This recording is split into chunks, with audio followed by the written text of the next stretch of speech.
संत पिता फ्रांसिस द्वारा चालीसे का धर्मपत्र का संदेश जलपाईगुड़ी धर्म प्रांत की ओर से वर्ष 2022। प्रिय भाइयों और बहनों, मेष पाल्य आशीर्वाद। चालीसा व्यक्तिगत तथा सामुदायिक नवीनीकरण के लिए उपयुक्त समय है, क्योंकि ये हमें ख्रीस्त की मृत्यु और पुनरुत्थान अर्थात पास्का रहस्य की ओर ले जाता है।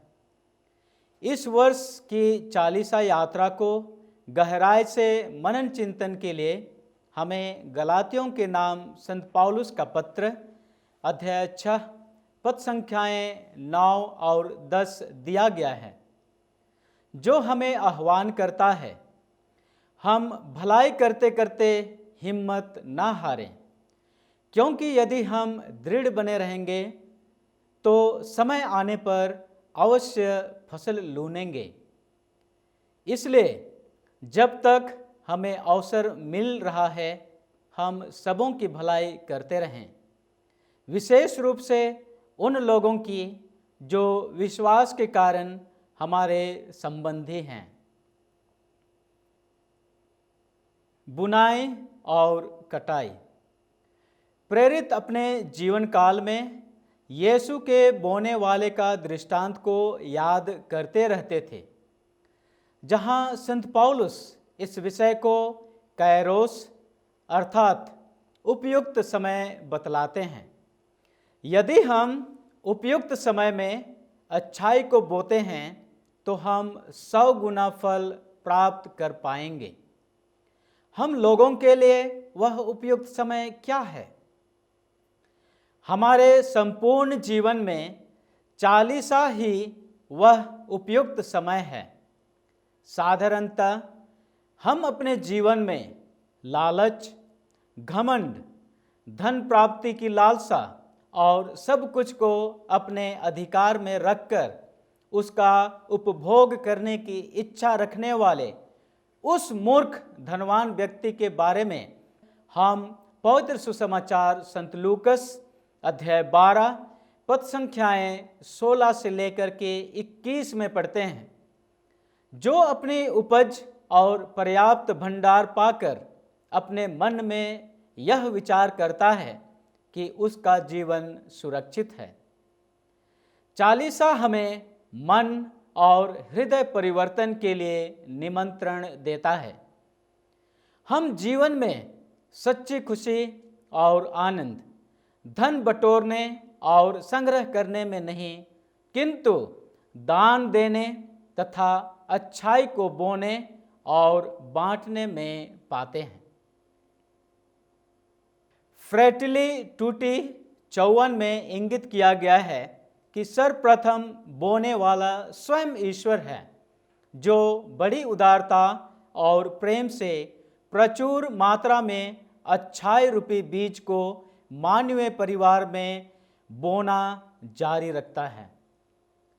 चालीसा के समय हम सभी ईश्वरीय वचन को स्वीकार कर उसका प्रत्युत्तर देने के लिए बुलाए गए हैं, जो जीवंत और सशक्त है।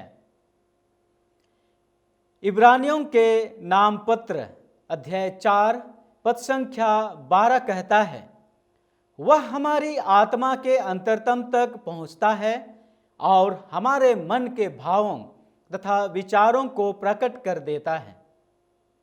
नियमित रूप से प्रभु का वचन सुनना, जो हम में रोपा गया है, हमारी आत्माओं का उद्धार करने में सामर्थ है। वचन हमारे जीवन में फल लाता है। हम ईश्वर के सहयोगी हैं, इसलिए वर्तमान समय का सदुपयोग करते हुए हम भी अच्छाई का बीज बो सकते हैं। यह निमंत्रण हमारे लिए बोझ का कारण ना बने, पर कृपा का कारण बने। सृष्टिकर्ता चाहता है कि हम उसकी अच्छाई में एक बने रहें।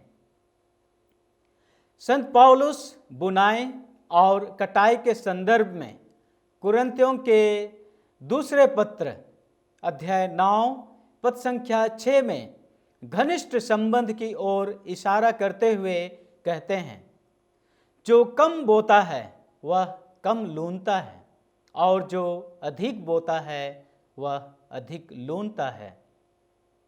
पर हम किस तरह की फसल की कटाई की बात कर रहे हैं? अच्छाई का पहला फल जो हम बोते हैं वह हमारे दैनिक जीवन में प्रकट होता है, यहाँ तक कि हमारी उदारता, दयालुता और छोटे छोटे कार्यों में भी। एवंजेली गौदियम 279 ईश्वर में कोई भी कार्य, चाहे वह कितना भी छोटा क्यों ना हो, बेकार नहीं जाए। जैसे हम फलों से पेड़ को पहचानते हैं, इसलिए अच्छे कर्मों से भरा जीवन प्रकाश बिखेरता है और ख्रीस्त की सुगंध को संसार के कोने कोने तक पहुंचाता है। रोमियों के नाम पत्र अध्याय 6 पद संख्या 22 में संत पौलुस कहते हैं, आप ईश्वर की सेवा में पापों से मुक्त होकर पवित्रता का फल उत्पन्न करते हैं। संत योहन अध्याय 4 पद संख्या 37 के सुसमाचार का वचन खरा उतरता है, एक बोता है और दूसरा लूनता है। जब हम दूसरों के लाभ के लिए बोते हैं तो परमेश्वर के परोपकारी प्रेम में भाग लेते हैं एवं परमेश्वर के परोपकारी योजना के गौरवमय दृश्य का हिस्सा बनते हैं। परमेश्वर का वचन हमारी दृष्टि को विस्तृत करता और ऊंचाई तक ले जाता है। यह हमें बतलाता है कि वास्तविक फसल युगांत की ओर बढ़ाता है। हमारे जीवन और कार्यों का परिपक्व फल अनंत जीवन का फल है और हमारा पूंजी स्वर्ग राज में जमा रहेगी। हमें अच्छाई करने में नहीं थकना चाहिए। मसीह का पुनरुत्थान हमारे वर्तमान समय में उद्धार के बीज बोते हुए अनंत जीवन के महान आशा के साथ संसारिक आशाओं को जीवित करता है। संत पिता बेनेडिक्ट 16वें स्पे साल्वी 3, 7, 30 और 40 में टूटे हुए सपनों का कड़वा सच निराशा है, आगे की चुनौतियों के लिए गहरी चिंता का विषय है और हमारे संसाधनों का अभाव, निराशा हमें स्वार्थी और दूसरों के पीड़ा के प्रति उदासीनता की शरण लेने के लिए प्रेरित कर सकती है। वास्तव में यहाँ तक कि सर्वोत्तम संसाधनों की भी सीमाएं हैं।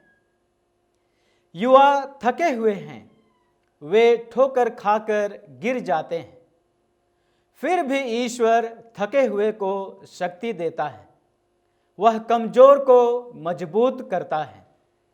जो लोग प्रभु में आशा रखते हैं वे अपनी ताकत हासिल करेंगे। वे गरुड़ की तरह अपने पंख फैलाते हैं, वे दौड़ते रहते हैं किंतु थकते नहीं, वे आगे बढ़ते हैं पर शिथिल नहीं होते, क्योंकि ईश्वर थके मांदे को बल देता और दुर्बल को संभालता है। नबी इसायास का ग्रंथ अध्याय 40 पद संख्याएं 29 और 31 में कहते हैं, प्रभु पर भरोसा रखने वालों को नई स्फूर्ति मिलती रहती है। चालीसा हमें प्रभु में अपना विश्वास और आशा रखने के लिए बुलाता है। क्या हम प्रेरित के आह्वान का जवाब देने में सक्षम होंगे? आइए हम भलाई करते हुए कभी ना थकें। आइए हम प्रार्थना करते हुए ना थकें। यीशु ने हमें बिना थके हमेशा प्रार्थना करना सिखाया है। हमें प्रार्थना करने की आवश्यकता है क्योंकि हमें ईश्वर की आवश्यकता है। यह सोचना कि हमें अपने अलावा और कुछ नहीं चाहिए एक खतरनाक भ्रम है। यदि महामारी हमारी अपनी व्यक्तिगत और सामाजिक नाजुकता के बारे में जागरूक बना दिया है, तो यह चालीसा हमें ईश्वर में विश्वास द्वारा प्रदान की गई है। सांत्वना का अनुभव करने की अनुमति दे सकता है, जिसके बिना हम दृढ़ नहीं रह सकते। कोई भी अकेले मुक्ति प्राप्त नहीं कर सकता, क्योंकि हम सभी एक ही नाव में हैं। ईश्वर के बिना मुक्ति प्राप्त नहीं कर सकते हैं, क्योंकि केवल यीशु मसीह का पास का रहस्य मृत्यु पर विजय प्राप्त करता है। हम इस बात पर गौरव करें कि हमें ईश्वर की महिमा के भागी बनने की आशा है। इतना ही नहीं, हम दुख तकलीफ पर भी गौरव करें, क्योंकि हम जानते हैं कि दुख तकलीफ से धैर्य, धैर्य से दृढ़ता और दृढ़ता से आशा उत्पन्न होती है। आइए हम हमारे जीवन से बुराई को जड़ से उखाड़ने से ना थकें।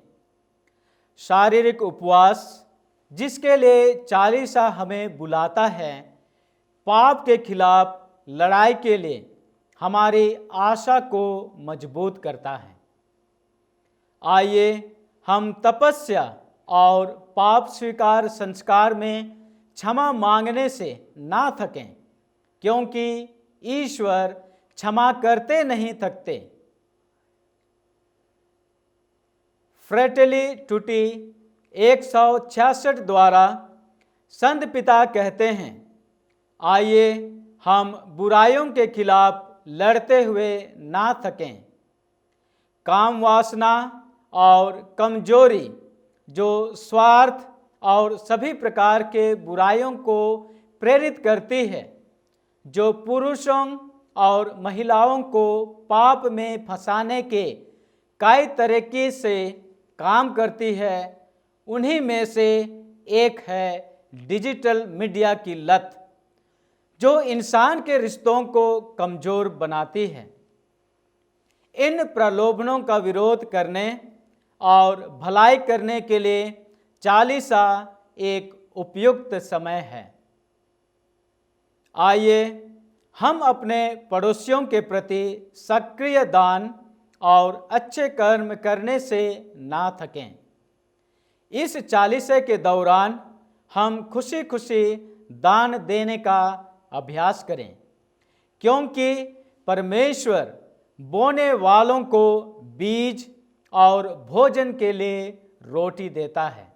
फ्रेटेली टूटी 193 द्वारा संत पिता फ्रांसिस कहते हैं, आइए हम सभी अच्छाई करने के इस आह्वान को अमल करें और गरीबों तथा ज़रूरतमंदों से प्यार करने के लिए समय निकालें, जिन्हें छोड़ दिया गया है, बहिष्कृत कर दिया है और जिनके साथ भेदभाव किया गया है।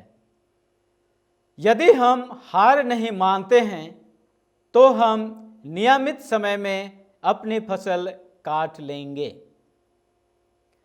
फ्रेटेली टूटी 11 द्वारा संत पिता फ्रांसिस कहते हैं कि हर साल चालीसा के दौरान हमें याद दिलाया जाता है कि प्यार, न्याय और एकजुटता के साथ साथ अच्छाई हर दिन के जीवन में महसूस किया जाना चाहिए।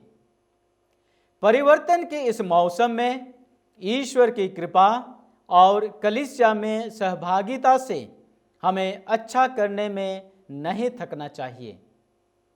मिट्टी उपवास से तैयार होती है, प्रार्थना से सिंचित की जाती है और दान से समृद्ध होती है।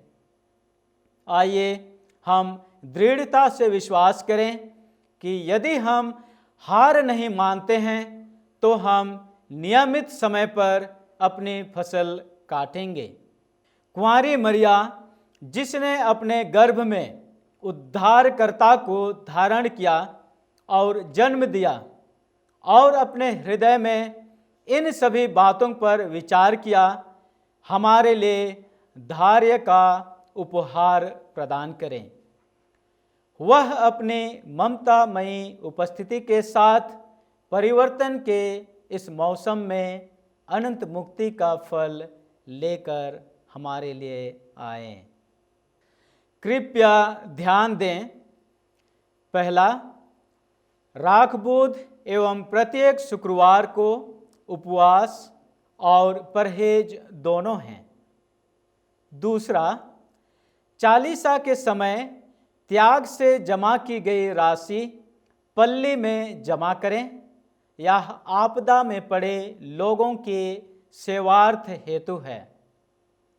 तीसरा, चहल पहल, रंग रंगेलियों एवं सामाजिक उत्सवों से दूर रहें।